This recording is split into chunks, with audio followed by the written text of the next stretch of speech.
चुनाव से जुड़ी हुई बेहद बड़ी और अहम खबर आप तक पहुंचा दे। राजस्थान ओबीसी आयोग ने सीएम भजनलाल शर्मा को ओबीसी आयोग की रिपोर्ट सौंप दी है। ओबीसी आरक्षण और निकाय पंचायत चुनाव का रास्ता साफ हो गया है। आयोग के सदस्यों ने आज मुख्यमंत्री से मुलाकात की, रिपोर्ट सौंप दी है और आगे की कार्रवाई का रास्ता साफ हो गया है। रिपोर्ट में स्थानीय निकाय और पंचायती राज चुनाव से जुड़े पिछड़ा वर्ग आरक्षण संबंधी सुझाव भी दिए गए हैं। आयोग के अध्यक्ष मदन लाल भाटी ने ये रिपोर्ट सौंपी है। सरकार अब इस रिपोर्ट का पूरा अध्ययन करेगी और फिर आगे की प्रक्रिया तय करेगी। ओबीसी आरक्षण के आधार पर राजस्थान में निकाय चुनाव होने जा रहे हैं। निकाय पंचायत चुनाव का रास्ता अब साफ हो गया। तो देखिए, लगातार हमने देखा लंबे समय तक कितनी सियासत हुई ओबीसी आरक्षण को लेकर के। भाजपा वर्सेस कांग्रेस के बीच एक अलग जंग देखने को मिली और ये बेहद बड़ी खबर हम आपको बता दें। जिस वजह से अभी तक पंचायत निकाय चुनाव अटके हुए थे, आखिरकार उसका रास्ता साफ हो गया है। राजस्थान ओबीसी आयोग के अध्यक्ष ने आज सीएम भजनलाल शर्मा से मुलाकात की है और अपनी रिपोर्ट सौंप दी है और अब ओबीसी आरक्षण और निकाय पंचायत चुनाव का रास्ता साफ हो गया है।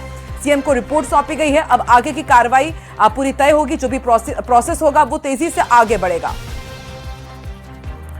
आयोग के अध्यक्ष ने आज मुलाकात की है। मदन लाल भाटी ने सीएम भजनलाल शर्मा से मुलाकात की। सरकार अब रिपोर्ट के इन तमाम आंकड़ों का पूरा अध्ययन करेगी, रिसर्च करेगी और फिर आगे की प्रक्रिया तय होगी। ओबीसी आरक्षण के आधार पर राजस्थान में बहुत ही जल्द निकाय पंचायत चुनाव होने जा रहे हैं। उनका रास्ता साफ हो गया। आपको याद होगा कि एक पूरा लंबा हमने प्रोसेस देखा, क्रोनोलॉजी देखी कि हाईकोर्ट की तरफ से फटकार लगी सरकार को भी, राज्य निर्वाचन आयोग को भी, ओबीसी आयोग को भी कि अभी तक क्वांटिफाइबल डेटा क्यों नहीं प्रेजेंट किया गया है कि आखिर राजस्थान में ओबीसी वर्ग के कितने लोग हैं। तो अब देखिए, आरक्षण का रास्ता साफ हो गया है क्योंकि रिपोर्ट सरकार को सौंप दी गई है और यह भी कहा जा रहा है कि पहली बार भाजपा सरकार रिपोर्ट सार्वजनिक करेगी, यानी कि आम जनता के सामने, सभी के सामने यह आएगा कि आखिर कितना फीसदी हिस्सा ओबीसी वर्ग का पूरे राजस्थान में है, कितने लोग यहां पर रहते हैं और फिर उसके आधार पर आरक्षण तय होगा और फिर निकाय पंचायत चुनाव का रास्ता और साफ हो जाएगा। इस पूरी प्रक्रिया में और तेजी आएगी। माना जा रहा है कि 15 अगस्त से पहले कभी भी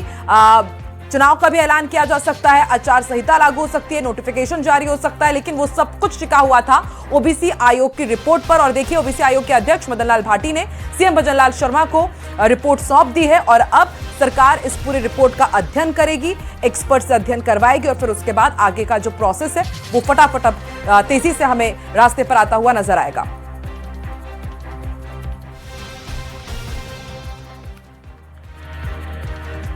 और चलिए सीधे रुक कर लेते हैं आप जयपुर का। रोशन शर्मा हमारे साथ संवाददाता जुड़ चुके हैं। रोशन, आखिरकार जिसका इंतजार था, ओबीसी आयोग ने सीएम भजनलाल शर्मा को अपनी रिपोर्ट सौंप दी है।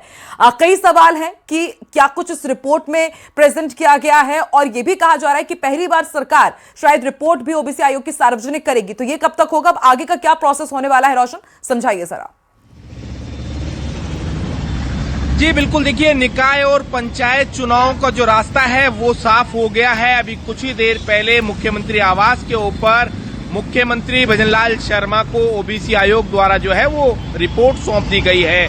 आयोग के अध्यक्ष हैं पूर्व न्यायाधीश मदन लाल भाटी ने ये जो है रिपोर्ट सौंपी है, जिसके अंदर ओबीसी आयोग की ओर से जो निकाय और पंचायत चुनाव को लेकर ओबीसी आरक्षण के संबंध में जो है वो सुझाव भी दिए गए हैं। इसी के साथ साथ में जो पूर्व न्यायाधीश जो हैं गोपाल मदन लाल भाटी, माफ करिएगा, उनके साथ साथ मोहन मोरवाल, गोपाल कृष्ण और पवन मंडाविया भी जो है वो मौजूद रहे। इस दौरान यूडीएच मंत्री झाबर सिंह खर्रा जो है वो भी इस वक्त सीएमआर मौजूद हैं।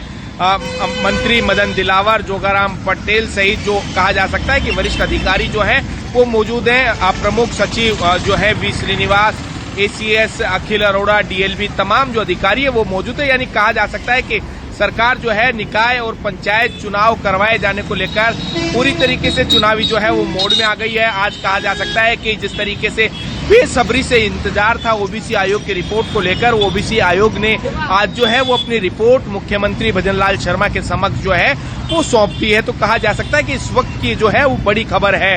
आप जो है वो देख सकते हैं कि तमाम जो कहा जा सकता है कि ये जब ओबीसी आयोग के जो पदाधिकारियों ने जब रिपोर्ट सौंपी तो इस दौरान मुख्यमंत्री भजनलाल शर्मा के साथ साथ में तमाम जो मंत्री हैं, चाहे यूडीएच मंत्री झावर सिंह खर्रा हो, पंचायती राज मंत्री जो है मदन दिलावर हो, इसी के साथ साथ में डीएलबी और कहा जा सकता है कि पंचायत राज विभाग से जो जुड़े हुए जो है वो अधिकारी मौजूद रहे। पहली बार राज्य सरकार इस ओबीसी आयोग की रिपोर्ट को जो है वो सार्वजनिक करेगी। साथ ही साथ सरकार को जो तथ्य, जो फैक्ट जो दिए गए हैं ओबीसी आयोग के द्वारा, उसके ऊपर भी कहा जा सकता है कि राज्य सरकार अमल में करेगी कि किस तरीके से जो कहा जा सकता है कि सुप्रीम कोर्ट के निर्देश के बाद जब ओबीसी आयोग का गठन किया गया तो उसके बाद में क्या कुछ इस तरीके के जो है इस बार निकाय और पंचायत चुनावों के अंदर कहा जा सकता है कि जो नए नवाचार बदलाव जो है वो देखे जाएंगे और ओबीसी जो वर्ग है उसका खास ख्याल रखा जाएगा। देखिए, ये जो रिपोर्ट है काफी अहम है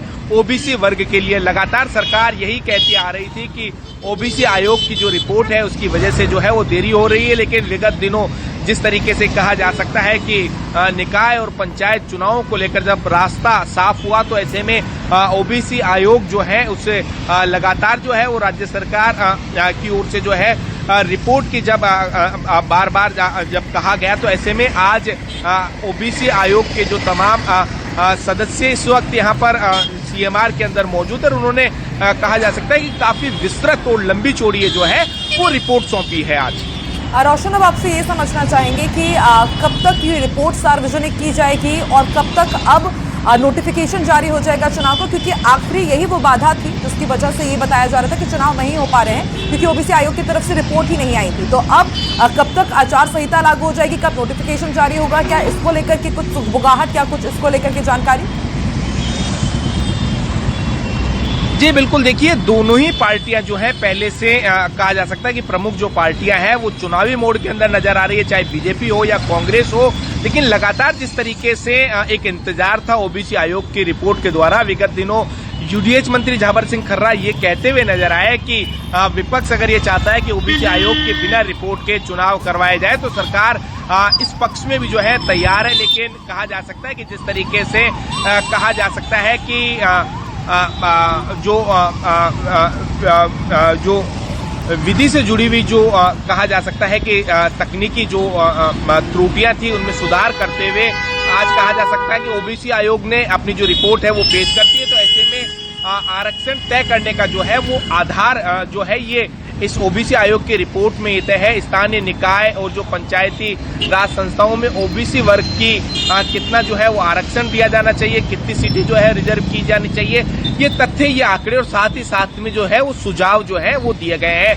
बिना ओबीसी आयोग की रिपोर्ट के अगर चुनाव करवाए जाते तो ऐसे में कहीं ना कहीं ये जो है वो कहा जा सकता है कि जो कई पेचीदगियां हैं वो यहाँ पर आ सकती थी। कहीं ना कहीं जो है जो ओबीसी जो वर्ग है वो इसको लेकर जो है वो आपत्ति जता रहा था। लेकिन अब कहा जा सकता है कि ओबीसी आयोग के द्वारा जैसे ही ये जो राज्य सरकार को रिपोर्ट पेश की गई है उसके बाद में निकाय और पंचायत चुनाव का जो है वो रास्ता साफ हो गया है। रोशन, यही आखिरी पेज था, वो भी अब सुलझ गया है। अब देखते हैं कि ओबीसी आयोग की जो रिपोर्ट सरकार के सामने रखी गई है इसमें क्या कुछ आंकड़े आते हैं, किस तरीके से अब आरक्षण मिलेगा, किस तरीके से प्रतिनिधित्व मिलेगा, ये सब कुछ अब बहुत जल्द क्लियर हो ही जाएगा। अभी नजर बना के रखिएगा। शुक्रिया फिलहाल पूरी अपडेट